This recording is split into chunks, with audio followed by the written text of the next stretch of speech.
Ah, cher ami, que les hommes sont pauvres en invention.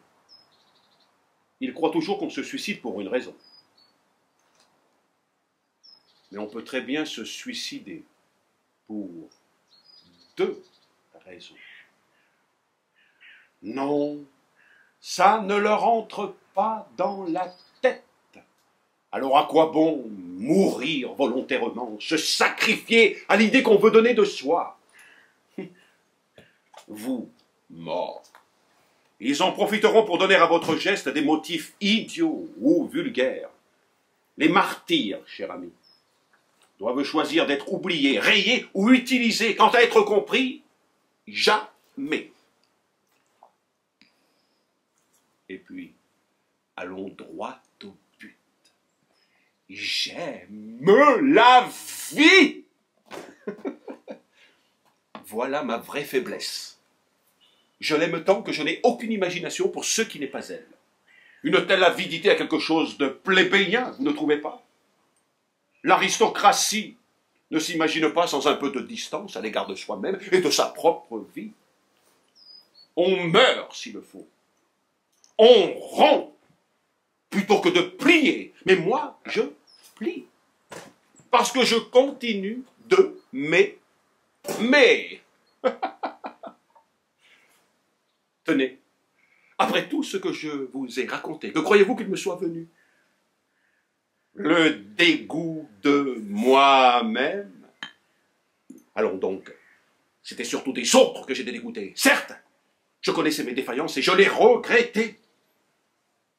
Je continuais pourtant de les oublier avec une obstination assez méritoire. Le procès des autres, au contraire, se faisait sans trêve dans mon cœur. Certainement, cela vous choque. Vous pensez peut-être que ce n'est pas logique. Mais la question n'est pas de rester logique. La question est de glisser au travers et surtout, oh oui, surtout, la question est d'éviter le jugement. Je ne dis pas d'éviter le châtiment, car le châtiment sans jugement est supportable. Il a un nom d'ailleurs qui garantit notre innocence. Le malheur. Non. Non.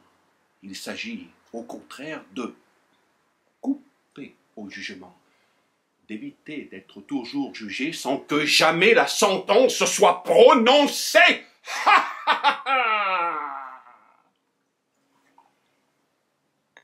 Mais on n'y coupe pas si facilement.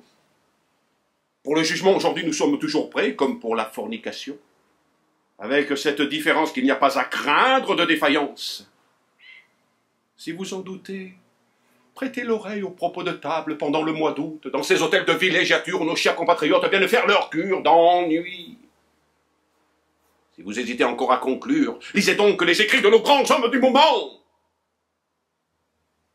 Observez votre propre famille. Vous en serez édifiés. Ne leur donnons pas de prétexte, mon cher ami, à nous juger si peu que ce soit, sinon nous voilà en pièces. Nous sommes obligés aux mêmes prudences que le dompteur. S'il a le malheur, avant d'entrer dans la cage, de se couper avec son rasoir, quel gueuleton pour les fauves! J'ai compris cela d'un coup, le jour où le soupçon m'est venu que peut-être je n'étais pas si admirable. Dès lors, je suis devenu méfiant. Puisque je saignais un peu, j'y passerai tout entier.